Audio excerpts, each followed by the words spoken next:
وہ یونیورسٹی کے لیے تیار ہو رہی تھی۔ آج اس کا پہلا دن تھا یونیورسٹی کا۔ وہ خوشی خوشی تیار ہو رہی تھی، اس کے چہرے پر چمک۔ وہ اپنی خاندان کی پہلی لڑکی تھی جو یونیورسٹی جا رہی تھی۔ اس کے چچا کو اس نے بہت مشکلوں سے منایا تھا۔ اس کے ماں باپ کا انتقال اس کے بچپن میں ہی ہو چکا تھا، تب سے وہ اپنے چچا کے گھر رہتی تھی۔ چچا کا رویہ اس کے ساتھ ٹھیک تھا، پر اس کی چچی اس کو بالکل بھی پسند نہیں کرتی تھی۔ وہ تیار ہو کر کمرے سے باہر نکلی۔ ارے او نین سکھ، کہاں جا رہی ہے؟ پہلے ناشتہ تو بنا دے، سب لوگ بیٹھے ہیں ناشتے کے انتظار میں۔ اس کی چچی نے اسے دیکھ کر کہا تھا۔ جی چچی، بناتی ہوں، نین سکھ کہتے ہوئے کچن کی جانب چلتی تھی۔ اف، آج تو یونیورسٹی کا پہلا دن ہے، کہیں لیٹ ہی نہ ہو جاؤں۔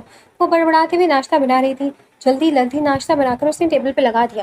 اچھا چچی، میں چلتی ہوں، بہت لیٹ ہو گئی ہوں، وہ بتا کر جلدی سے گھر سے نکلی تھی کہ کہیں چچی کوئی اور کام نہ بتا دے۔ وہ بس میں بیٹھ کر یونیورسٹی پہنچ گئی تھی۔ یونیورسٹی میں انٹر ہوتے ہی اسے سامنے اپنی دوست نظر آ گئی تھی۔ نین سکھ، کہاں رہ گئی تھی؟ اتنی دیر سے تمہارا انتظار کر رہی تھی میں، سارا نے نین سکھ کے قریب آتے دیکھ کر کہا تھا۔ سوری یار، تمہیں تو پتہ ہے گھر کے سارے کام مجھے ہی کرنے ہوتے ہیں، بس ناشتہ بنا کر آئی ہوں، اس لیے لیٹ ہو گئی، نین سکھ نے اسے بتایا تھا۔ اچھا چلو، جلدی کلاس شروع ہونے والی ہے۔ سارا اسے کہتے اس کا ہاتھ پکڑ کر اندر کی جانب بڑھ گئی تھی۔ وہ دونوں کلاس اٹینڈ کر کے یونیورسٹی کے گراؤنڈ میں آ کر بیٹھی تھی۔ ہائی پریٹی گرلز، یقیناً فرسٹ ایئر کی اسٹوڈنٹس ہیں آپ، ایک لڑکا ان کے پاس آتے ہوئے بولا۔ جی آپ کون؟ سارا نے اسے سوالیہ انداز میں پوچھا تھا، پر تبھی اس لڑکے نے اپنے پیچھے سے موجود اپنے گروپ کو اشارہ کر کے بلایا تھا۔ اس گروپ کو اپنی طرف آتا دیکھ کر وہ دونوں گھبرا کر کھڑی ہو گئی تھی۔ تو تم لوگ فرسٹ ایئر کی اسٹوڈنٹ ہو، ہم لوگ تمہارے سینئرز ہیں، ایک ماڈرن سی لڑکی نے آگے آ کر کہا تھا۔ شاباش، تم لوگ وہ جو سامنے دو لڑکے کھڑے دیکھ رہی ہو نا، اس میں سے جس نے بلیک کلر کی شرٹ پہنی ہوئی ہے، مجھے جا کر پرپوز کرو، اس لڑکی نے نین سکھ کو دیکھ کر کہا تھا۔ نہیں نہیں، میں نہیں جاؤں گی، نین سکھ نے گھبرا کر کہا تھا۔ ٹھیک ہے، نہ کرو، پھر اس کے بعد تم لوگ پھر اس یونیورسٹی میں پڑھ نہیں پاؤ گے۔ دوسری لڑکی نے اس کا اسٹوڈنٹ کارڈ چھین لیا تھا۔ اب کی بار وہ دونوں پریشان ہو گئی تھی۔ سوچ لو، صرف 1 منٹ ہے، اس کے بعد میں تمہارا اسٹوڈنٹ کارڈ پھاڑ دوں گی، وہ لڑکی کہتے ہوئے نین سکھ کے کارڈ کو درمیان سے پکڑ گئی تھی۔ نہیں نہیں، میں جاتی ہوں، نین سکھ گھبرا کر سامنے کھڑے لڑکوں کی جانب بڑھ گئی تھی۔ نتاشا، تمہارا دماغ خراب ہے، تم نے اسے میر شاہ کے پرپوز کرنے بھیج دیا ہے، تم جانتی ہو نا وہ کتنا خطرناک بندہ ہے، وہ لڑکا گھبرا کر بولا تھا۔ ارے اب تم دیکھنا کیا تماشا لگتا ہے، بہت مزہ آئے گا دیکھنے میں، نتاشا دونوں بازو سینے پر باندھ کر بولی تھی۔ نین سکھ گھبرا کر ان لڑکوں کے پاس پہنچی تھی۔ نین سکھ جاتے ہی اس کے سامنے گھٹنوں کے بل بیٹھی تھی۔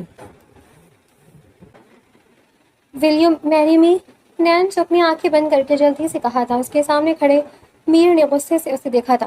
تم کون ہو اور یہ کیا بدتمیزی ہے؟ میرا نے غصے سے بولا تھا۔ وہ جو سامنے گروپ کھڑا ہے نا، انہوں نے کہا ہے مجھے آپ کو پرپوز کرنے کو، میں آج نیو آئی ہوں یونیورسٹی میں، نین سکھ نے ایک سانس میں سب کچھ بتایا تھا۔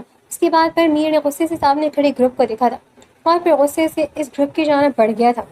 نتاشا اور اس کا گروپ اس کو اپنی طرف بڑھتا دیکھ کر پریشان ہو گئے تھے۔ نتاشا تو اس اچانک کایا پلٹ پر حیران تھی۔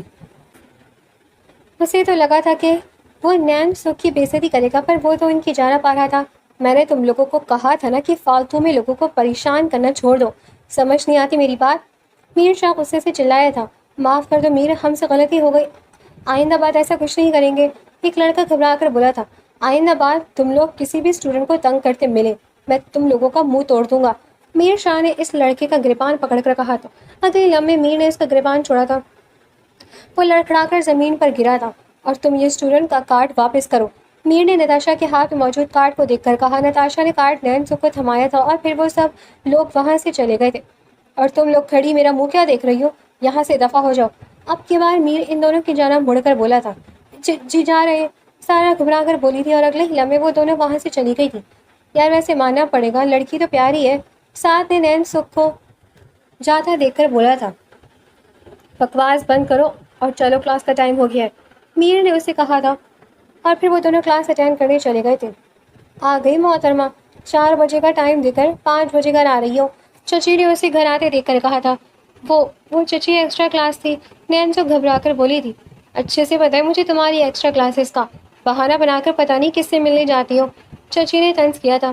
نہیں چچی جان، آپ سارا سے جا کر پوچھ لیں، نین سکھ نے اپنا بیگ سائڈ پر رکھ کر کہا تھا۔ ہاں ہاں جانتی ہو، تم جیسی لڑکیوں کو اپنی دوست کو بھی ساتھ ملا لیا ہوگا، چچی نے نخوت سے کہا تھا۔ اب کھڑی میری شکل کیا دیکھ رہی ہو؟ جلدی سے کچن میں جاؤ، کھانا بھی بنانا ہے۔ جی چچی، بناتی ہوں، کپڑے بدل لوں؟ نینسو کہتے ہوئے اپنے اسٹور نما کمرے کی جانب چل دی تھی۔ ابھی اس نے جا کر اپنا دوپٹہ اتار کر رکھا ہی تھا، تب اندر اس کا کزن شاہویز آیا تھا۔ ارے محترمہ، کہاں ہوتی ہو آج کل نظر ہی نہیں آتی۔ شاہویز نے خباثت سے اسے دیکھ کر کہا تھا۔ شاہویز کو دیکھ کر نینسو نے جلدی سے دوپٹہ اوڑھا تھا۔ شاویر بھائی، آپ میرے کمرے میں کیا کر رہے ہیں؟ نینسو نے دروازے کی جانب دیکھ کر کہا تھا۔ اگر چچی دیکھ لیتی تو اس پر ایک نیا الزام لگ جاتا۔ کیوں؟ باہر تو سب کو اپنا حسن دکھاتی پھرتی ہو، تمہارا تھوڑا سا ہم پر بھی نظر کرم کر لو۔ شاویز نے اسے گندی نظروں سے دیکھتے کہا تھا۔ شاویز بھائی، آپ اپنی حد میں رہے ورنہ میں چچا جان کو بتا دوں گی۔ نینسو نے انگلی اٹھا کر اسے وارن کیا تھا۔ ارے چچا جان کو بتاؤ گی؟ کیا بتاؤ گی؟ ویسے ذرا مجھے بھی تو پتہ چلے۔ شاویز نے آگے بڑھ کر اس کی انگلی پکڑ کر کہا تھا۔ شاویز بھائی، آپ زیادہ بول رہے ہیں، آپ یہاں سے چلے جائیں۔ نینسو کو واقعی اس سے خوف آنے لگا تھا۔ اس سے پہلے کہ شاویز کوئی اونچی حرکت کرتا، نیچے سے چچی کی آواز آئی۔ کہاں مر گئی؟ کچن میں ابھی اتنے برتن پڑے ہیں۔ چچی کی آواز اس کے لیے بہت بڑی نعمت ثابت ہوئی تھی۔ اگلے ہی لمحے وہ شاویز کو پیچھے ہٹاتی باہر کی جانب دوڑی تھی۔ آج پھر بچ گئی۔ خیر، کب تک بچو گی؟ کبھی نہ کبھی تو میرے ہاتھ لگو گی ہی۔ شاہویر نے اپنے بالوں میں ہاتھ چلاتے کہا تھا، پھر ایک نظر اس کے کمرے پر ڈال کر باہر نکل آیا تھا۔ اگلے دن انہیں اپنی اسائنمنٹ جمع کروانی تھی۔ نینسو نے جلدی جلدی اپنی اسائنمنٹ بنائی تھی۔ آج صبح سے ہی موسم بہت خراب تھا، بہت تیز بارش ہو رہی تھی، پر اسائنمنٹ سبمٹ کروانے کے لیے اسے جانا پڑا تھا۔ سارا اس سے پہلے یونیورسٹی پہنچ چکی تھی۔ وہ جلدی جلدی اپنی کلاس لے کے اور کلاس کی طرف بڑھ رہی تھی جب کسی سے زوردار ٹکر ہوئی تھی۔ اف، اندھے ہو کیا؟ نظر نہیں آتا تمہیں؟ نینسو اپنے ماتھے پکڑتی نیچے بیٹھی تھی۔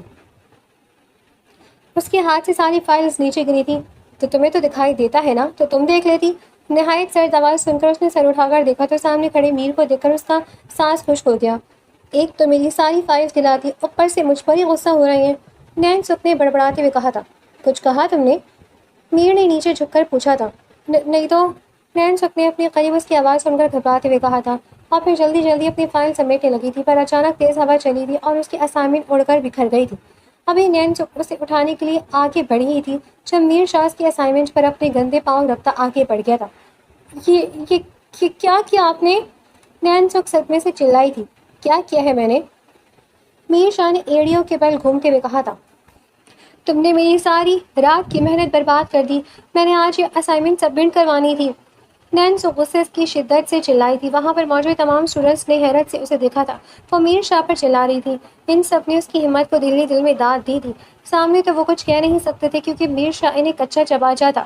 تو میں کیا کروں؟ یہ تو تمہیں مجھ سے بولنے سے پہلے سے پوچھنا اور سوچنا چاہیے تھا۔ میرا مسئلہ نہیں ہے، خود ہینڈل کرو۔ میر شاہ کندھے اچکا کر آگے بڑھ گیا تھا جبکہ نینسو بھیگی آنکھوں سے اس کی پشت دیکھتی رہ گئی تھی۔ میں ہیلپ کر سکتا ہوں آپ کی؟ ابھی بھی وہ صدمے ہی میں ہی بیٹھی تھی جب اسے اپنے قریب سے گمبھیر آواز سنائی تھی۔ اس نے آنکھیں اٹھا کر دیکھا تو سامنے میر شاہ کا دوست کھڑا تھا۔ آپ بھی میرا نقصان کرنے آئے ہیں؟ نینسو نے اپنی اسائنمنٹ کے پیج اکٹھے کرنا شروع کیے تھے۔ میرا نام سعد ہے، آپ کو اسائنمنٹ کب جمع کروانی ہے؟ سعد نے اپنا تعارف کروانے کے بعد اس سے پوچھا تھا۔ لاسٹ کلاس میں جمع کروانی ہے، نینسو نے آنسو پوچھتے ہوئے کہا تھا۔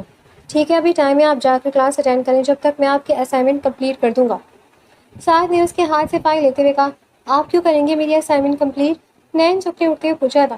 میری دوست کی وجہ سے آپ کی محنت ضائع ہوئی ہے، میں بنا دوں گا۔ ویسے آپ کا نام کیا ہے؟ سعد نے اس سے پوچھا تھا۔ ابھی نینسو کچھ کہتی کہ سارا بھاگ کر وہاں آئی تھی۔ نینسو، میں کب سے تمہارا انتظار کر رہی ہوں، کہاں تھی تم؟ چلو جلدی کرو، کلاس میں چلنا ہے۔ وہ اس کا ہاتھ پکڑ کر وہاں سے چلتی تھی۔ نینسو، پیارا نام ہے۔ سعد کے لبوں پر مسکراہٹ دوڑ گئی تھی۔ کلاس ختم ہوئی تو نینسو کا دل بری طرح دھڑک رہا تھا۔ اسے ڈر تھا کہ اگر اسائنمنٹ جمع نہ ہوئی تو پہلے ہی دن پروفیسر کی نظر میں اس کا امیج خراب ہو جائے گا۔ جیسے ہی وہ سارا کے ساتھ کلاس روم سے باہر نکلی، اسے سامنے راہداری میں سعد کھڑا دکھائی دیا جس کے ہاتھ میں فائل موجود تھی۔ سعد کو دیکھ کر نینسو کے چہرے پر امید کی چمک ابھری۔ سعد مسکراتا وہ ان کی طرف بڑھا۔ یہ لیجیے آپ کی اسائنمنٹ، میں نے اسے بالکل ویسے ہی دوبارہ تیار کر دی ہے جیسے آپ نے لکھا تھا، بلکہ کچھ پوائنٹس مزید بہتر کر دیے ہیں۔ سعد نے فائل نینسو کی طرف بڑھاتے ہوئے نہایت شائستگی سے کہا تھا۔ نینسو اپنی حیرت اور خوشی کی ملی جلی جذبات کے ساتھ فائل تھامی۔ صفحات پلٹ کر دیکھے تو اس کی خوشی کی انتہا نہ رہی۔ اس کی رات بھر کی محنت ضائع ہونے سے بچ گئی تھی۔ آپ کا بہت بہت شکریہ سعد بھائی، اگر آج آپ میری مدد نہ کرتی تو میرا پہلا تاثر ہی خراب ہو جاتا. میں آپ کا یہ احسان کبھی نہیں بھولوں گی. نین سکھ نے دل سے اس کا شکریہ ادا کیا. اس کی آنکھوں میں سچے تشکر کے آنسو تھے. ارے نہیں، احسان کیسا؟ میں نے عرض کیا تھا نا کہ میری دوست میر کی غلطی تھی، اس لیے یہ میرا فرض تھا. ویسے بھی یونیورسٹی میں ایک دوسرے کی مدد کرنا تو بنتا ہے.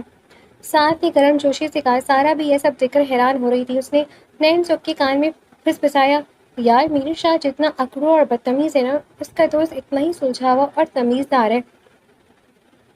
نین سکھ نے سارا کی بات پر ہولے سے سر ہلایا اور ایک بار پھر ساتھ کا شکریہ ادا کرتے ہوئے اپنی اسائنمنٹ جمع کروانے کے لیے پروفیسر کے آفس کی طرف بڑھ گئی.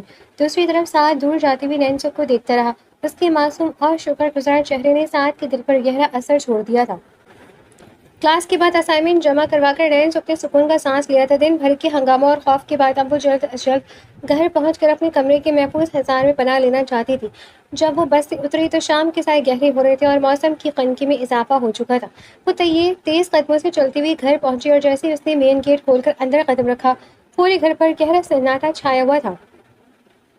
عام طور پر اس وقت چچے کی اونچی آواز، برتنوں کی گرنی کی آوازیں آ رہی ہوتی تھی، لیکن آج ہر طرف خاموشی کا راج تھا. نین سکھ کا دل کسی انجانے خوف سے دھڑکنے لگا. اس نے ڈرتے ڈرتے لانچ پہ قدم رکھا. چچی جان کوئی ہے؟ اس نے دھیمی آواز میں پکارا، لیکن جواب میں صرف اس کی اپنی آواز کی گونج واپس آئی تھی. اس نے کچن میں دیکھا، وہاں بھی کوئی نہیں تھا. ٹیبل پر ایک چٹھی پڑی تھی جس پر چچی کی تیری میری لکھائی میں لکھا تھا. ہم سب تمہارے چچا کے کسی دوست کی طرف دعوت پہ جا رہے ہیں. رات دیر سے آئیں گے، کچن صاف کر دینا. چٹھی پڑھ کر نین سکھ کے دل کو تھوڑا سکون ملا کہ چچی کی ڈانٹ ڈپٹ سے جان چھوٹی، لیکن اگلی پل اس کا پورا وجود برف ہو گیا جب اسے یاد آیا کہ چچی نے لکھا تھا ہم سب. کیا شاہویز بھی ان کے ساتھ گیا تھا یا وہ گھر پر ہی تھا؟ ابھی وہ اسی شش پنج میں مبتلا تھی کہ اچانک مین گیٹ کے کھلنے اور پھر دھپ سے بند ہونے کی زوردار آواز آئی. نین سکھ کا خون جم گیا. اس نے گھبرا کر بیرونی دروازے کی طرف دیکھا جہاں شاہویز سگریٹ کا دھول اڑاتا ہوا لڑکھڑاتے قدموں سے اندر داخل ہو رہا تھا.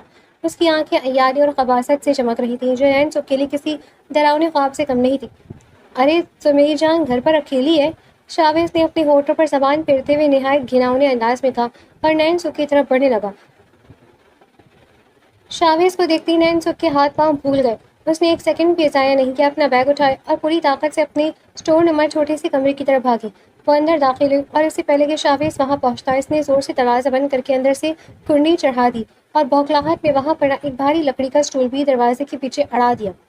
وہ دیوار سے ٹیک لگا کر بیٹھ گئی. اس کا سانس بری طرح پھولا ہوا تھا اور دل پسینے سے باہر آنے کو بےتاب تھا. اگلے لمحے دروازے پر زوردار دھماکہ ہوا، جیسے شاہویز نے اس پر اپنی پوری باڈی کا وزن ڈال دیا. نین سکھ دروازہ کھول. شاہویز کی غصیلی اور بھاری آواز باہر سے آئی. یہ کیا بدتمیزی ہے، کھول یہ دروازہ. نین سکھ نے دروازہ اور دونوں ہاتھوں سے اپنے کان بند کر لیا اور آنکھیں میچ لی. وہ اندر ہی اندر آیت الکرسی کا ورد کرنے لگی. میں کہہ رہا ہوں دروازہ کھولو ورنہ اچھا نہیں ہوگا. شاہویز نے اب دروازے پر مکے مارنا شروع کر دیے تھے. لکڑی کا پرانا دروازہ اس کی ہر ضرب پر بری طرح لرز رہا تھا. بڑی نواب زادی بنتی پھرتی ہو یونیورسٹی جا کر. صبح سے بھوکا ہوں میں، باہر آؤ اور مجھے کھانا گرم کر کے دے. تیرے باپ کا نوکر نہیں ہوں جو یہاں بھوکا بیٹھا رہوں گا. باہر سے آتی دھمکیوں نے نین سکھ کے خوف کو مزید بڑھا دیا تھا. وہ جانتی تھی کہ کھانا تو صرف ایک بہانہ ہے. شاہویز کے ارادے کچھ اور ہی تھے. شاہویز بھائی، خدا کے لیے یہاں سے چلے جائے. چچی اور چچا خان جان آتے ہی ہوں گے. میں اندر سے دروازہ نہیں کھولوں گی. نین سکھ نے روتے ہوئے کام کی آواز میں اندر سے چلایا. اماں اور ابا رات 12 بجے سے پہلے نہیں آنے والے، سمجھی تم؟ شاہویز باہر خباثت سے ہنسا. اور یہ بھائی بھائی کہنا بند کرو، بہت چربی چڑھ گئی ہے تم پر. اگر شرافت سے دروازہ نہیں کھولا نا تو یاد رکھنا کل صبح جب ابا آئیں گے تو میں کہہ دوں گا کہ تم یونیورسٹی کی کسی لڑکی کے ساتھ فون پر لگی ہوئی تھی اور مجھے دیکھ کر تم نے کمرہ بند کر لیا تھا. ابا میری بات پہ یقین کریں گے، تمہاری 1 منٹ میں تمہاری یونیورسٹی جانا بند کروا دیں گے وہ. شاہویز کی دھمکی نین سکھ کے کلیجے کو چیر گئی. وہ جانتی تھی کہ شاہویز کتنا مکر مچ ہے اور چچا اس کی بات پر سچ مانتے ہیں. اگر اس کی یونیورسٹی چھوٹ گئی تو اس کی زندگی کا واحد سہارا اور خواب ہمیشہ کے لیے ختم ہو جائے گا. لیکن اس کا ضمیر اور عزت اسے کسی صورت دروازہ کھولنے کی اجازت نہیں دے رہے تھے. نہیں، آپ جھوٹ بول رہے ہیں، چلے جائیں یہاں سے. نین سکھ نے مسسکیاں لیتے ہوئے کہا اور گھٹنوں میں سر دے کر رونے لگی. شاہویز کافی دیر تک دروازہ پیٹتا رہا، کبھی غصے سے گالیاں دیتا، کبھی دھمکیاں دیتا کہ وہ اس کا جینا حرام کر دے گا، اور کبھی دروازے کو لاتے مارتا. ٹھیک ہے، مت کھول. کب تک اندر بیٹھی رہے گی؟ کبھی تو باہر نکلے گی نا. کھانا نہیں دے گی تو یاد رکھنا اس کا حساب میں تم سے بہت بری طریقے سے لوں گا. نینسک تم نے شاویز کا غصہ دیکھا نہیں ابھی؟ وہ بلا آخر باہر آخری بار زور سے دروازے پر لات مار کر گھراتے ہوئے بولا۔ کچھ دیر بعد باہر قدموں کی آوازیں دور ہوتی گئیں اور پھر لاؤنج کا مین ٹی وی اونچی آواز پہ چلنے لگا۔ نینسک سمجھ گئی کہ وہ فی الحال لاؤنج میں جا کر بیٹھ گیا ہے، لیکن اس کا خوف کم نہیں ہوا تھا۔ وہ اسی سرد اور اندھیرے کمرے کے کونے میں دروازے پر نظر جمائے اپنے آنسو پوچھتی رہی۔ آج اسے شدت سے اپنے ماں باپ کی یاد آ رہی تھی اور اس سنگ دل دنیا میں وہ خود کو بالکل تنہا اور بے یار و مددگار محسوس کر رہی تھی۔ اگلے دن نینسک جب یونیورسٹی پہنچی تو اس کے چہرے پر رات کی بے خوابی اور خوف کے اثر واضح تھے۔ شاویز کی دھمکی اور چچی کا رویہ اس کے اعصاب پر سوار تھا، لیکن وہ اپنے خوابوں کو پامال نہیں ہونے دے سکتی تھی۔ اس لیے تمام تر ڈر کے باوجود وہ یونیورسٹی آئی تھی۔ جیسی وہ مین گیٹ سے اندر داخل ہوئی، اسے سامنے ہی ساتھ کھڑا دکھائی دیا۔ ساتھ نے جیسے ہی نینسک کو دیکھا، اس کے چہرے پر جاندار مسکراہٹ ابھری اور وہ تیزی سے اس کی طرف بڑھا۔ السلام علیکم نینسک۔ ساتھ نے نہایت شائستگی سے سلام کیا۔ امید ہے آپ کی اسائنمنٹ خیر خیریت سے جمع ہو گئی ہوگی اور پروفیسر صاحب سے کوئی ڈانٹ نہیں پڑی ہوگی۔ نینسک نے زبردستی اپنے چہرے پر ایک پیکی سی مسکراہٹ لانے کی کوشش کی۔ وعلیکم السلام سعد بھائی جی، بہت اچھی طرح سبمٹ ہو گئی تھی، بلکہ سر نے تعریف بھی کی تھی۔ آپ کا ایک بار پھر بہت شکریہ، اگر آپ نہ ہوتے تو۔ ارے یار، میں نے کہا تھا نا کہ شکریہ کہہ کر مجھے شرمندہ مت کریں، سعد نے اس کی بات کاٹتے ہوئے ہنس کر کہا، لیکن پھر غور سے نینسک کے مرجھائے ہوئے چہرے اور آنکھوں کے گرد ہلکے سیاہ حلقوں کو دیکھ کر اس کا لہجہ شرمندہ ہو گیا۔ ویسے سب ٹھیک تو ہے نا؟ آپ کچھ پریشان اور تھکی بھی لگ رہی ہیں، رات کو سوئی نہیں تھی کیا؟ سعد کے اس خلوص اور اپنائیت پر نینسک کی آنکھیں نم ہونے لگی، لیکن اس سے پہلے کہ وہ کوئی جواب دی تھی، پیچھے سے ایک نہایت مغرور اور طنزی آواز گونجی۔ اوہ، تو یہاں پر نئے شکار پھنسانے کا سلسلہ شروع ہو چکا ہے۔ دونوں نے چونک کر مڑ کر دیکھا۔ سامنے میر شاہ اپنے دونوں ہاتھ جینس کی جیبوں میں ڈالے چہرے پر حقارت آمیز مسکراہٹ سجائے کھڑا تھا۔ اس کی آنکھوں میں ہمیشہ کی طرح ایک عجیب سا غرور اور سرد مہر جھلک رہی تھی۔ میر، یہ تم کیا بکواس کر رہے ہو؟ سعد نے غصے سے تپ کر اپنے دوست کو ٹوکا۔ میں بکواس کر رہی ہوں یا تم اندھے ہو گئے ہو سعد؟ میر اے نے ایک قدم آگے بڑھا کر نینسک کے سر سے پاؤں تک دیکھا، جیسے وہ کوئی حقیر چیز ہو۔ کل اس نے میرا راستہ روکا، ڈرامہ کیا کہ اس کی اسائنمنٹ خراب ہوئی ہے تاکہ تم جیسے معصوم لڑکوں کو ہمدردی حاصل کر سکے، اور دیکھو مچھلی جال میں پھنس بھی گئی۔ ایسے 2 ٹکے کی لڑکیاں یونیورسٹی پڑھنے نہیں بلکہ بڑے گھروں کو لڑکے کو اپنے پیچھے لگانے آتی ہیں۔ میر شاہ کی گھٹیا اور زہر آلود الفاظ نینسک کے دل پر پتھر کی طرح اور تیر کی طرح لگے۔ کل نتاشا کی بدتمیزی، پھر گھر پر شاہویز کی گندی نظریں اور اب میر شاہ کا بے بنیاد الزام۔ نینسک کے صبر کا پیمانہ لبریز ہو گیا، اس کا خوف غائب ہو گیا اور اس کی جگہ ایک شدید غصے نے لے لی۔ اس نے اپنے آنسو پوچھے، اپنی گردن سیدھی کی اور سیدھا میر شاہ کی آنکھوں میں آنکھیں ڈال کر کھڑی ہو گئی۔ بس بہت ہو گیا میر شاہ۔ نینسک کی آواز میں ایک ایسی گرج اور مضبوطی تھی جس کی توقع میر شاہ کو نہ تھی اور نہ ہی سعد کو۔ آپ کے پاس بہت پیسہ ہوگا، آپ اس یونیورسٹی کے سب سے بڑے سینئر ہوں گے، لیکن یاد رکھیں آپ کسی کی عزت خرید نہیں سکتے۔ 2 ٹکے کی میں نہیں بلکہ آپ کی گھٹیا سوچ ہے۔ میر شاہ کے چہرے کا رنگ سیکنڈوں میں بدلا۔ وہ حیرت اور غصے کے مارے گنگ رہ گیا کہ یونیورسٹی کی کام سی جونیئر لڑکی اس کے سامنے کھڑی ہو کر اسے جواب دے رہی تھی۔ میری اسائنمنٹ آپ کے گندے پاؤں تلے کچلی گئی تھی، تب بھی میں نے آپ سے مدد نہیں مانگی تھی۔ مدد سعد بھائی نے انسانیت کے ناطے کی تھی، جو شاید آپ جیسی پتھر کی مورت میں کبھی پیدا ہی نہیں ہو سکتی۔ اپنی دولت کے گھمنڈ میں اتنا اندھا مت بنے کہ آپ کو ہر سفید پوش انسان بکاؤ یا گھٹیا نظر آئے۔ نینسک نے ایک ایک لفظ چبا چبا کر کہا تھا۔ سعد حیرت سے نینسک کو دیکھ رہا تھا اور دلی دل میں اس کی ہمت کی داد دے رہا تھا، جبکہ میر شاہ غصے سے مٹھیاں بھیج کر رہ گیا۔ آئندہ میرے بارے میں زبان سنبھال کر بات کیجیے گا، ورنہ میں آپ جیسے بدتمیز انسان کو سیدھا کرنا اچھے سے جانتی ہوں۔ نینسک نے یہ آخری جملہ میر کے منہ پر مارا، اپنا بیگ کندھوں پر سنبھالا اور میر کو وہیں غصے سے تلملاتا ہوا چھوڑ کر تیز قدموں سے کلاس کی طرف بڑھ گئی۔ میر شاہ وہیں کھڑا دور جاتی نینسک کو دیکھتا رہا۔ اس کی انا کو زندگی میں پہلی بار کسی نے اتنی بری طرح سے ٹھیس پہنچائی تھی، اور وہ لڑکی کوئی اور نہیں بلکہ وہی عام سی نینسک تھی۔ کچھ دن ایسے ہی پرسکون انداز میں گزر گئے تھے۔ نینسک نے خود کو مکمل طور پر اپنی پڑھائی میں مصروف کر لیا تھا تاکہ گھر اور باہر کی پریشانیوں سے اپنا ذہن ہٹا سکے۔ میر شاہ ان دنوں یونیورسٹی میں زیادہ تر نظر نہیں آیا تھا اور نینسک نے شکریہ ادا کیا تھا کہ شاید اس مغرور لڑکے کو اپنی غلطی کا احساس ہو گیا یا وہ اسے بھول چکا ہے، لیکن وہ میر شاہ کی انا اور اس کی انتقامی فطرت سے بالکل واقف نہیں تھی۔ ایک دن نینسک لائبریری سے کچھ ضروری بکس لے کر اپنی کلاس کی طرف جا رہی تھی کہ اچانک موسم نے کروٹ بدلی۔ تیز ہوا کے جھونکے نے اس کے ہاتھ میں موجود کچھ کاغذات اڑ کر کوریڈور کے آخر میں واقع پرانے سنسان اسٹور روم کے ارد کھلے دروازے کے اندر چلی گئے۔ نین سکھ نے ارد گرد دیکھا، وہاں کوئی نہیں تھا۔ وہ جلدی سے اپنے کاغذات اٹھانے کے لیے اس اندھیرے اسٹور روم کے اندر داخل ہوئی۔ وہ ابھی زمین سے کاغذات چن ہی رہی تھی کہ اچانک اس کے پیچھے بھاری لکڑی کا دروازہ ایک زوردار دھماکے کے ساتھ بند ہوا اور اندھیرے نے اسے اپنی لپیٹ میں لے لیا۔ نین سکھ بری طرح اچھل پڑی۔ وہ بھاگ کر دروازے کی طرف گئی اور ہینڈل کو گھمانے کی کوشش کی، لیکن وہ باہر سے مقفل ہو چکا تھا۔ ہیلو، کوئی ہے؟ دروازہ کھولیں، میں اندر ہوں۔ نین سکھ نے گھبرا کر دروازہ پیٹنا شروع کر دیا۔ اس کے دل کی دھڑکنیں تیز ہو گئی۔ اسے گھر کا وہ منظر یاد آنے لگا جب شاویز نے اسے کمرے میں بند کرنے کی دھمکی دی تھی۔ وہ خوف سے کانپنے لگی، لیکن تبھی باہر سے کسی کے آہستہ سے ہنسنے کی آواز آئی۔ وہ ہنسی اتنی جانی پہچانی تھی کہ نین سکھ کا خون کھول اٹھا۔ باہر آنے کی اتنی جلدی کیا ہے مس نین سکھ؟ میر شاہ کی سرد اور تنزیہ آواز دروازے کے پار سے آئی۔ میر شاہ، یہ تم ہو؟ کھولو یہ دروازہ، یہ کیا گھٹیا حرکت ہے؟ نین سکھ نے غصے سے چلائی۔ باہر تالا کھلنے کی کڑکڑاہٹ سنائی تھی اور اگلے ہی لمحے دروازہ کھلا۔ باہر کوریڈور کی روشنی اور اسٹور روم کے اندھیرے میں پھیل گئی۔ میر شاہ کی طرف دروازے کے فریم سے ٹیک لگائے، دونوں بازو سینے پر باندھے، ایک شیطانی مسکراہٹ کے ساتھ کھڑا تھا۔ گھٹیا حرکت؟ میر نے ایک قدم آگے بڑھایا، جس پر نین سکھ خوف اور غصے کے ملے جلے جذبات کے ساتھ ایک قدم پیچھے ہٹی۔ میں تو بس تمہیں تمہاری اوقات یاد دلائی ہے۔ تم نے کیا سوچا تھا میر شاہ کو سب کے سامنے لیکچر دو گی، اس کی تذلیل کرو گی اور آرام سے یونیورسٹی میں گھومتی رہو گی؟ میں نے کوئی تذلیل نہیں کی تھی، میں نے صرف سچ بولا تھا۔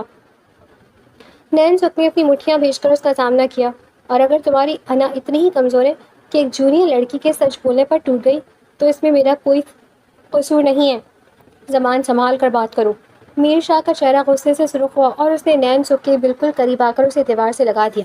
اس کی آنکھوں میں شدید غصہ تھا۔ تم جیسی لڑکیاں 2 دن یونیورسٹی آ کر خود کو خدا سمجھنے لگتی ہیں، تمہاری ہمت کیسے ہوئی مجھ سے اس لہجے میں بات کرنے کی؟ میری ہمت میری عزت نفس سے آتی ہے میر شاہ، جو تمہارے پاس شاید ہی نہیں ہے۔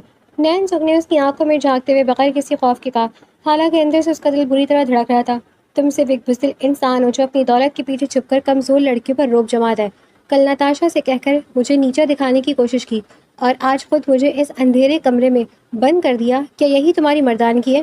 نین سکھ، میر شاہ غصے سے چلایا اور اس کا ہاتھ دیوار پر نین سکھ کے چہرے کے بالکل پاس اتنے زور سے لگا کہ لکڑی کی دیوار گونج اٹھی۔ تم ابھی مجھے جانتی نہیں ہو، میں چاہوں تو 1 منٹ میں تمہیں اس یونیورسٹی سے نکلوا سکتا ہوں۔ تو نکلوا دو، نین سکھ نے بھی تب کر جواب دیا۔ تم میرا ایڈمیشن کینسل کروا سکتے ہو، میری پڑھائی چھڑا سکتے ہو، لیکن تم میرے سامنے میرا سر نہیں جھکا سکتے۔ تم ایک بدتمیز اور مغرور لڑکے ہو اور ہمیشہ یہی رہو گے۔ میر شاہ نے حیرت اور غصے کے ایک عجیب امتزاج سے نین سکھ کو دیکھا۔ اس نے آج تک کسی ایسی لڑکی کا سامنا نہیں کیا تھا جو اس کے اتنے قریب ہونے اور دھمکیاں دینے کے باوجود اس کی آنکھوں میں آنکھیں ڈال کر اسے چیلنج کر رہی ہو۔ نین سکھ کے چہرے پر خوف کی جگہ ایک سچا عزت نفس چمک رہا تھا۔ راستے سے ہٹو اب۔ نین سکھ نے میر کو کندھوں سے پیچھے دھکیلا، جو اس وقت حیرت کے مارے خود ہی ایک دم پیچھے ہٹ گیا تھا۔ نین سکھ نے زمین سے اپنے کاغذات اٹھائے اور میر شاہ کو ایک آخری حقارہ تامیز نظر سے دیکھتی ہوئی اسٹور روم سے باہر نکل گئی۔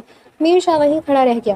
اس کی کانوں میں ابھی بھی نین سکھ کے الفاظ گونج رہے تھے۔ اس کا بدلہ پورا ہونا تھا اور ہونا تو دور، وہ اس کی بحث کے بعد خود کو مزید ہارا ہوا محسوس کر رہا تھا۔ وقت کا پہیہ اپنی رفتار سے چلتا رہا اور اس دن کے واقعے کے بعد سعد کے دل میں نین سکھ کے لیے موجود ہمدردی اور احترام آہستہ آہستہ ایک گہری محبت میں تبدیل ہو گیا۔ وہ نین سکھ کی معصومیت، اس کی غیرت نفس اور حالات سے لڑنے کے جذبے کا اس حد تک اسیر ہو چکا تھا کہ اب وہ یونیورسٹی میں اس کا پورا دن صرف نین سکھ کی ایک جھلک دیکھنے کی آس میں گزرتا تھا۔ نین سکھ تو اسے صرف ایک اچھا دوست اور مددگار سمجھتی تھی، لیکن سعد کے دل کی دنیا یکسر بدل چکی تھی۔ ایک شام سعد اپنے گھر کے لاؤنج میں بیٹھا چائے پی رہا تھا، لیکن اس کا دھیان کہیں اور ہی تھا۔ وہ چمچ سے چائے ہلاتے ہوئے گہری سوچوں میں گم تھا اور اس کے لبوں پر ایک بے خودی سی مسکراہٹ تھی۔ اس کی چھوٹی بہن عائشہ اور اس کی ماں بیگم سریہ کافی دیر سے اس کی حالت نوٹ کر رہی تھی۔ عائشہ نے اپنی ماں کو کوہنی ماری اور شرارت سے مسکراتے ہوئے سعد کے قریب آئی۔ بھائی جان، چائے ٹھنڈی ہو رہی ہے اور آپ پتہ نہیں کون سی خیالی پلاؤ پکا رہے ہیں۔ عائشہ نے اس کے سامنے چٹکی بجاتے ہوئے کہا۔ سعد ہڑبڑا کر ہوش میں آیا۔ کیا؟ کچھ بھی نہیں، میں تو بس ایسے ہی کچھ سوچ رہا تھا۔ بیگم سریہ نے مسکراتے ہوئے چائے کا کپ ٹیبل پر رکھا اور سعد کے سر پر ہاتھ پھیرا۔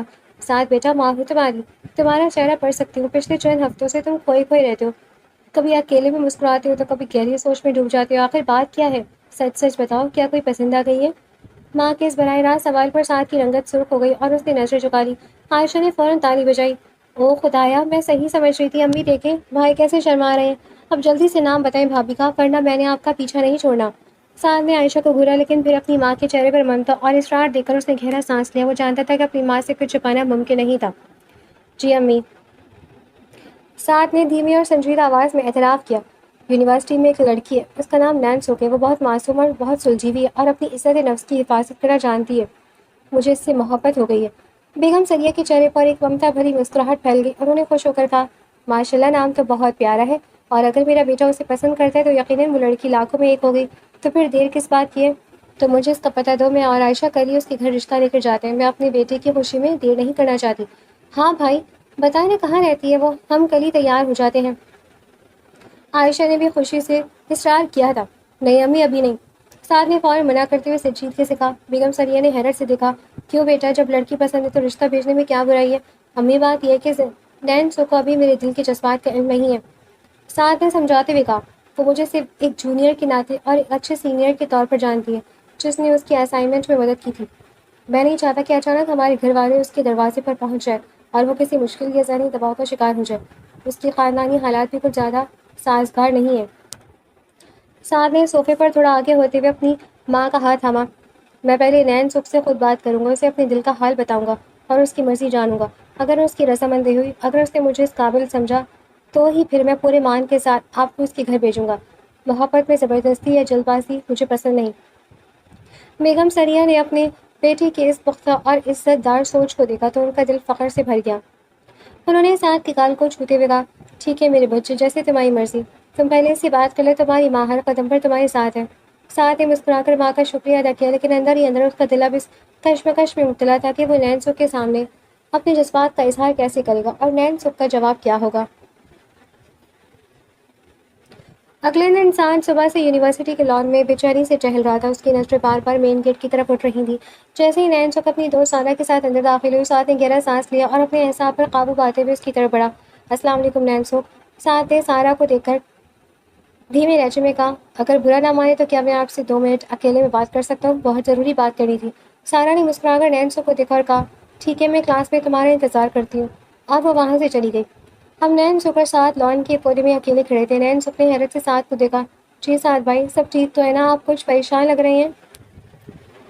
سعد نے چند سیکنڈ خاموشی سے نینسک کے معصوم چہرے کو دیکھا، پھر ہمت مجتمع کر کے بولا، نینسک، میں کوئی تمہید نہیں باندھوں گا۔ میں نے ہمیشہ آپ کی عزت کی اور آپ کی اسی اصول پسند رویے نے میرے دل میں آپ کے لیے ایک خاص جگہ بنا دی ہے۔ میں آپ کو پسند کرتا ہوں نینسک، اور آپ سے شادی کرنا چاہتا ہوں۔ کل ہی میں نے اپنی امی سے آپ کا ذکر کیا تھا اور وہ رشتہ لانے کے لیے تیار ہے، بس میں آپ کی مرضی جاننا چاہتا ہوں۔ سعد کی زبان سے یہ الفاظ سن کر نینسک کے پیروں تلے سے زمین نکل گئی۔ وہ بری طرح گھبرا گئی، اس کا چہرہ زرد پڑ گیا اور وہ 2 قدم پیچھے ہٹ گئی۔ اس نے کبھی خواب میں بھی نہیں سوچا تھا کہ یونیورسٹی کا سب سے سلجھاوا سینئر اس سے محبت کا اظہار کرے گا۔ سعد بھائی، آپ کیا کہہ رہے ہیں؟ نینسک کی آواز کانپنے لگی، آپ میرے بارے میں کچھ نہیں جانتے۔ میں کوئی عام لڑکی رہی ہوں جس کے پیچھے ایک خوشحال خاندان کھڑا ہو۔ میرے ماں باپ بچپن میں ہی گزر چکے ہیں۔ میں اپنی چچا اور چچی کے گھر رہتی ہوں، جہاں میری حیثیت ایک نوکرانی سے زیادہ نہیں ہے۔ میری چچی مجھے بالکل پسند نہیں کرتی ہیں۔ بات کرتے کرتے نینسک اچانک رک گئی۔ اس کے ذہن کے پردے پر جھماکے سے اپنے کزن شاویز کا خبیث چہرہ، اس کی گندی نظریں اور وہ خوفناک دھمکیاں گھوم گئیں جب وہ روز اسے دیتا تھا۔ شاویز کی ڈر سے وہ راتوں کو سو نہیں پاتی تھی۔ اسے ہر وقت خوف رہتا تھا کہ وہ کبھی بھی اس کی عزت پر ہاتھ ڈال سکتا ہے یا اس کی پڑھائی چھڑوا سکتا ہے۔ اگر شاویز نے کچھ کر دیا تو میں کہیں کی نہیں رہوں گی۔ نینسک نے اندر ہی اندر سوچا، سعد ایک بہت اچھا، شریف اور عزت دار لڑکا تھا اور اس کا خاندان بھی بہت اچھا تھا۔ شاویز کے اس جہنم جیسے گھر سے نکلنے کا اس کے پاس اس سے بہتر کوئی راستہ نہیں ہو سکتا تھا۔ سعد کا رشتہ اس کے لیے غیبی مدد کی طرح تھا۔ سعد نے نینسک کی شدید ذہنی کشمکش میں مبتلا دیکھ کر نرمی سے کہا، نینسک، مجھے آپ کے حالات سے کوئی فرق نہیں پڑتا۔ میں آپ کو اس گھر سے نکال کر عزت اور محبت دینا چاہتا ہوں۔ نینسک نے اپنے بہتے ہوئے آنسو پوچھے۔ اس نے سعد کی آنکھ میں دیکھا جہاں صرف اور صرف سچائی اور خلوص تھا۔ اس نے ایک گہرا سانس لیا اور اپنے دل کو مضبوط کر کے بولی، ٹھیک ہے سعد بھائی، اگر آپ اور آپ کے گھر والے سب کچھ جاننے کے بعد بھی مجھے قبول کرنے کے لیے تیار ہیں تو آپ اپنی ماں کو ہمارے گھر رشتہ لے کر بھیج دیں۔ میرے چچا بہت شریف انسان ہے، وہ منع نہیں کریں گے۔ نینسک کا جواب سن کر سعد کے چہرے پر ایک ایسی خوشی ابھری جس کی کوئی انتہا نہیں تھی۔ اس کا دل چاہ رہا تھا کہ وہ خوشی سے جھوم اٹھے۔ شکریہ نینسک، بہت بہت شکریہ۔ میں کل ہی اپنی ماں اور بہن کو آپ کے گھر بھیجوں گا۔ اب آپ کو کسی بات سے ڈرنے کی ضرورت نہیں ہے۔ نینسک حوالے سے مسکرا کر سر ہلا دی۔ اور ایک ہلکی سی پرامید مسکراہٹ کے ساتھ کلاس کی طرف بڑھ گئی، لیکن اس کا دل اب بھی دھڑک رہا تھا کہ جب چچی اور شہباز کے سامنے یہ رشتہ آئے گا تو ان کا کیا رد عمل ہوگا۔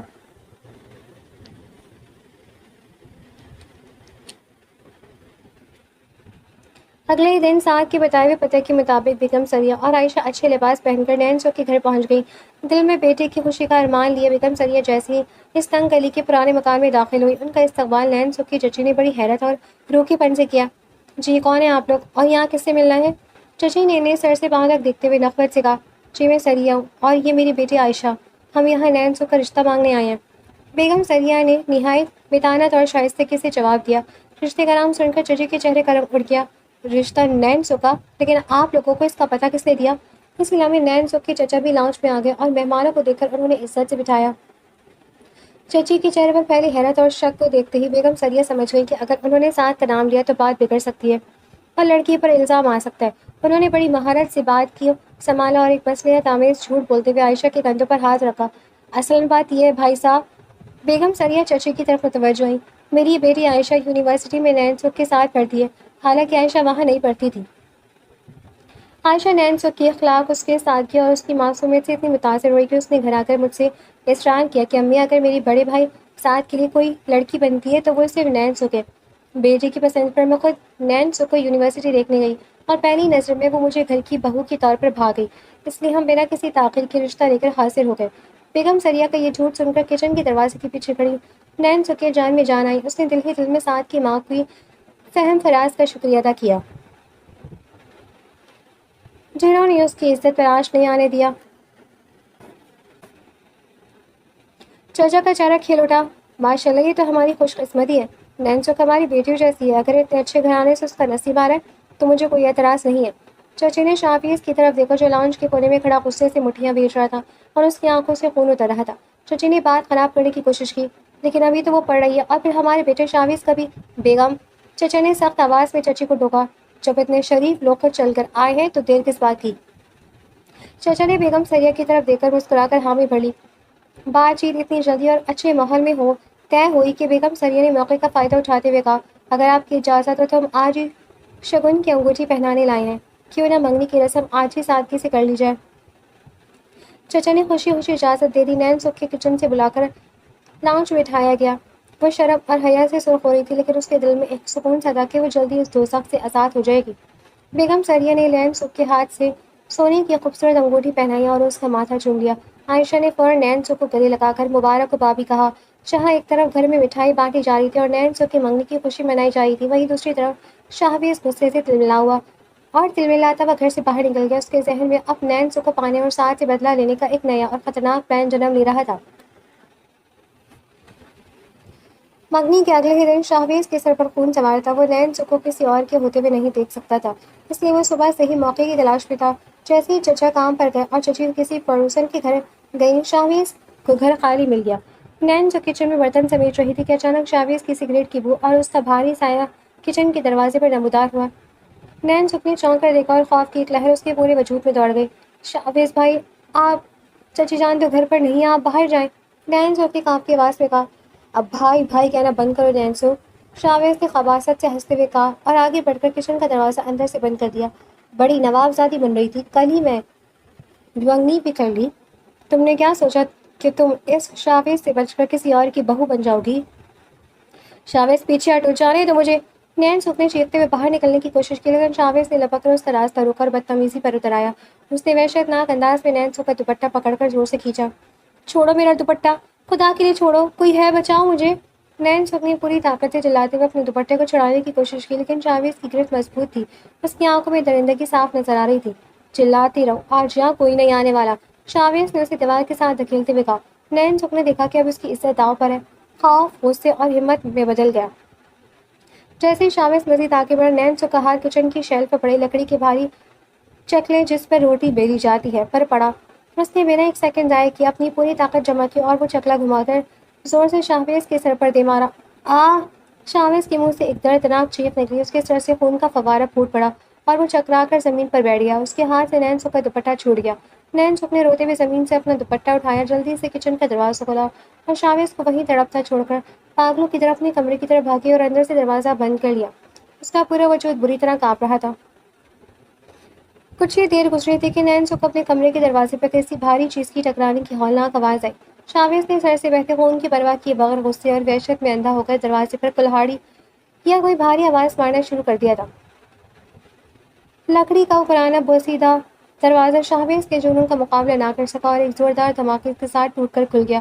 شاویز اندر داخل ہوا اور اس کا چہرہ خون اور غصے سے بھیانک لگ رہا تھا اور آنکھوں میں انتقام کی آنکھ تھی۔ بہت چربی چڑھی ہے نا تم پر، آج میں تمہارا یہ غرور ہمیشہ کے لیے خاک ملا دوں گا۔ وہ نین سک کی طرف لپکا۔ نین سک خوف سے چیختی ہوئی کمرے کے کونے میں دبک گئی اور اپنے بچاؤ کے لیے ہاتھ پیر مارنے لگی۔ ابھی شاویروں سے مزید نقصان پہنچانے کے لیے اس پر جھکا ہی تھا کہ اچانک لاؤنج کا مین گیٹ کھلا اور چچی اندر داخل ہوئی۔ کمرے سے آدھی نین سک کی چیخیں اور شور سن کر وہ بھاگتی ہوئی وہاں پہنچی اور سامنے کا منظر دیکھ کر ان کے پیروں تلے سے زمین نکل گئی۔ یہ کیا ہو رہا ہے یہاں؟ شاویز، میرے بچے، یہ تیرے سر پر کیا ہوا؟ چچی اپنے بیٹے کو خون میں لت پت دیکھ کر بری طرح چیخیں۔ شاویز نے جیسے اپنی ماں کو دیکھا سیکنڈوں میں اس کا رویہ بدل گیا۔ فوراً مظلوم بندے ہوئے اپنے سر کو پکڑ کر زمین پر بیٹھ گیا اور نین سک پر انگلی اٹھا کر سارا الزام اس کے سر پر موڑ دیا۔ امی دیکھ اس بد کردار لڑکی کو۔ شاویز جھوٹے آنسو بہاتے ہوئے چلایا۔ کل سے جب سے اس کی منگنی ہوئی اس کے اوپر پر نکل آئی ہیں، میں تو بس لاؤنج میں بیٹھا تھا۔ اس نے مجھے بہانے سے اپنے کمرے میں بلایا اور مجھ سے کہنے لگی کہ وہ اس منگنی سے خوش نہیں ہے اور ساتھ کے بجائے مجھ سے شادی کرنا چاہتی ہے۔ جب میں نے اسے جھڑکا اور کہا کہ تم میری بہنوں جیسی ہو تو اس نے غصے میں آ کر مجھ پر حملہ کر دیا اور میرا سر پھاڑ دیا۔ یہ ہمارے گھر پہ رہ کر مجھے ہی بدنام کرنا چاہتی ہے امی۔ چچی جو پہلی نین سک سے نفرت کرتی تھی اور اس کی منگنی پر جل بھن رہی تھی، انہوں نے شاویز کے اس سفید جھوٹ پر ایک پل میں یقین کر لیا۔ ان کا چہرہ غصے سے لال ہو گیا اور وہ کسی ناگن کی طرح نین سک پر جھپٹی۔ جھوٹ بول رہی ہے چچی جان، خدا کے لیے اس کی بات کا یقین نہ کریں، یہ مجھ سے بدتمیزی کرا تھا۔ نین سک نے روتے ہوئے ہاتھ جوڑ کر صفائی دینے کی کوشش کی لیکن چچی نے اس کی ایک نہ سنی۔ بس کر، بند کر اپنا یہ گندا نامہ اور گندا منہ۔ چچی نے زوردار تھپڑ نین سک کے منہ پر دے مارا۔ تیرے ماں باپ مر گئے تو میرے میاں نے تجھے پالا اور تو آج میرے بیٹے پر ڈورے ڈال رہی ہے۔ ہماری ٹکڑوں پر پل کر ہماری بچے کا سر پھاڑ دیا۔ کل جو شریف لوگ آئے تھے انہیں بھی تو نہیں اپنے حسن کے جال میں پھنسایا ہوگا۔ چچی نے نین سک کے بال پکڑے اور اسے گھسیٹتی ہوئی کمرے سے باہر لاؤنج کی طرف لے آئی۔ نین سک روتی رہی، گڑ گڑاتی رہی، لیکن چچی کے دل میں کوئی رحم نہ آیا۔ نکل جا ہمارے گھر سے، تیری جیسی مکار اور بدکردار لڑکی کی اس گھر میں کوئی جگہ نہیں ہے۔ آج اگر تو یہاں رہی تو کل میرے بیٹے پر کوئی اور الزام لگا دے گی۔ چلی جا یہاں سے اور دوبارہ اس گھر کا رخ مت کرنا۔ چچی نے نین سک کو بیرونی دروازے سے باہر گلی میں دھکا دے دیا اور نین سک کا بیگ اور دوپٹہ اس کے منہ پر مار کر دروازہ منہ پر دھڑام سے بند کر دیا۔ نین سک تپتی ہوئی دھوپ میں سڑک پر اکیلی بے یار و مددگار کھڑی رہ رہی تھی اور رو رہی تھی۔ اس کا دوزخ نما گھر تو چھوٹ گیا تھا لیکن اب اس کے پاس جانے کے لیے کوئی راستہ نہیں تھا۔